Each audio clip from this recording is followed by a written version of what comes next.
Hello mga kapuso, ako po si Nino Mulak at hello din sa ating mga food explorers. Ayan, ngayong araw, andito po tayo sa Mulak Bakery at ihanda ko po sa inyo ang lahat ng aming pinakamasarap na mga pagkain para sa inyo lahat. Parang ang lukot ka, ako lang mag-isa.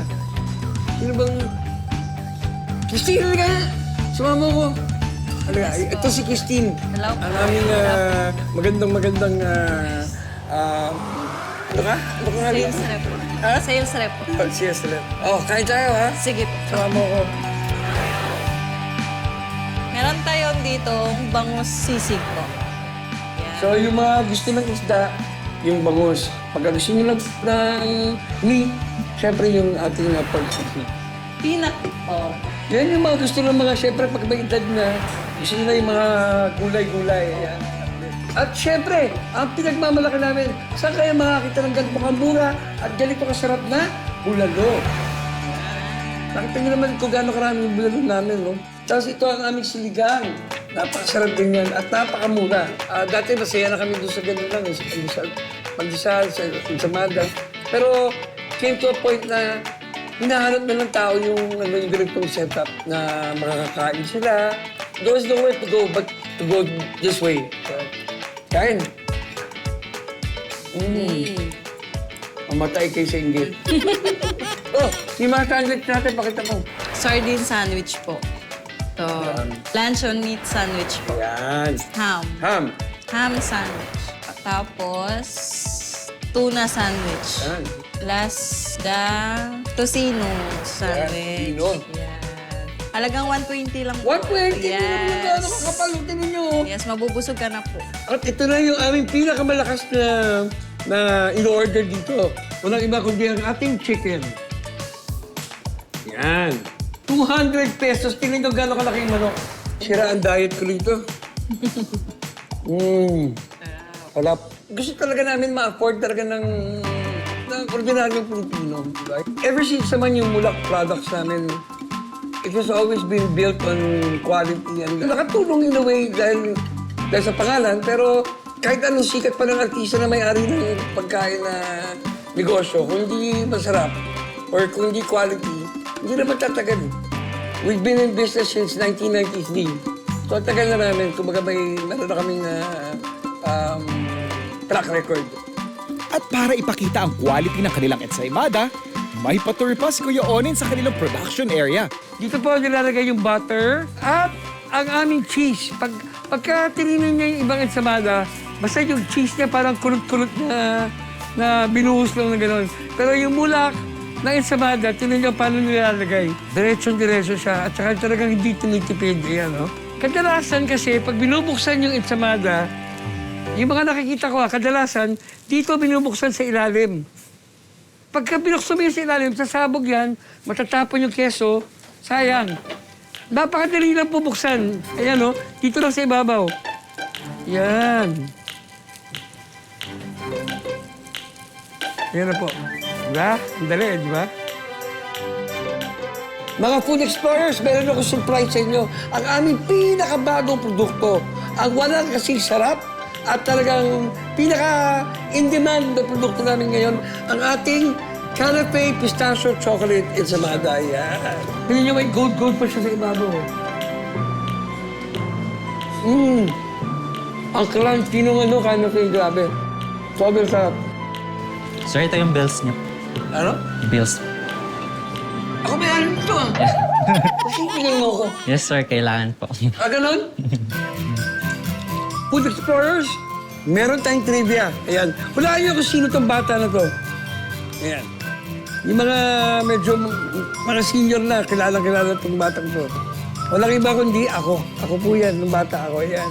At syempre, ito yung ating limited edition na ensamada. Sana magsama-sama po tayo sa mga susunod na taon. Fresh Farm Facts again, Celebrity Edition with Pepita! Ito talagang sikreto ko na ngayon ko lang i-reveal. Okay. Hindi ako marunong magluto. So, ano nga ba ang dapat pong gawin? Alam mo yun, yung mga first step para Okay. matuto ako magluto. We actually have a course, parang ganon, para dun sa ating mga food explorers, galing dun sa ating mga past episodes wherein we explain Kung naman to, overview lang, yung wet cooking method. Tapos, meron naman tayong dry cooking method. Once you familiarize yourself doon sa mga basic, you will have a better foundation para mas maging confident pa na mag-try ng iba't iba pang recipes. Ayun.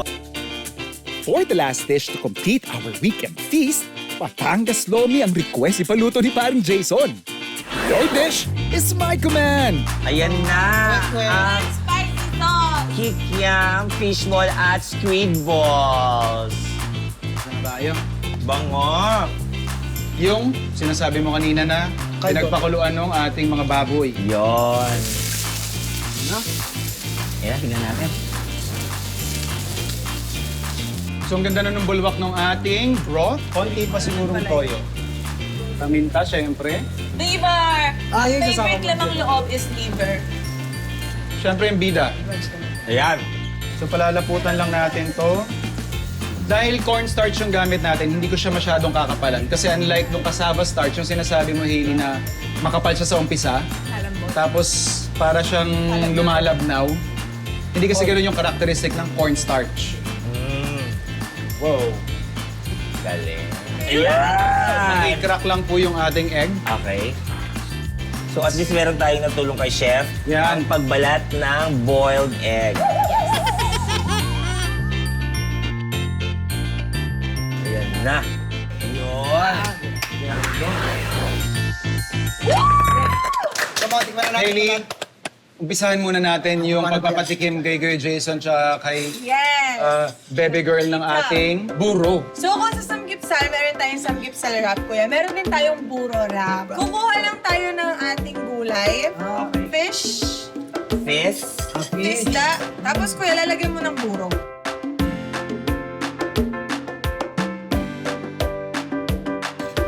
Mga yun. Nabago ang aking pananaw sa buro, sa farm to table. Napakasarap pala ng buro. Ang kare-kare talaga, masarap siyang kainin ng magkakasama. Tama. Kailangan mag-rice tayo. Siyempre, magra-rice din ako dyan. Sabaw naman tayo. Sige, lomi naman tayo. Ang talaga pag ganyan yung bowl, nakaka-overwhelm siya kasi ang daming sahog. Masarap nga may may sibuyas, may toyo at kalamansi. And of course, thank you so much, Farm to Table, kasi dahil po sa inyo, napapakilala namin ang mga dishes sa aming mga probinsya. Yes. Thank you so much. Ayan. Ang mga social media ko, everything is at Hailey Dizon, and meron po akong malapit na lumabas na pelikula. Sana abangan nyo. Monday hanggang Friday sa Pro sa TikTok Clock. 11 a.m. po. Kasama ko po dyan sila Kuya Kim, Faith, Erlyn, Alan Ansay, Wakikiray, at marami pa pong iba. Pipita Curtis po on Instagram, Facebook, YouTube, at kung saan pang social media platforms. Ayan, TikTok. So, ano po, Born to Shine, Monday to Saturday po yan, 2:30 p.m. after it's showtime. Ay, As Born. Chikatita. May feeling ako na Babalik pa kami dito. magkikita-kita tayo real soon. Yes! Thank you! Thank you, Chef!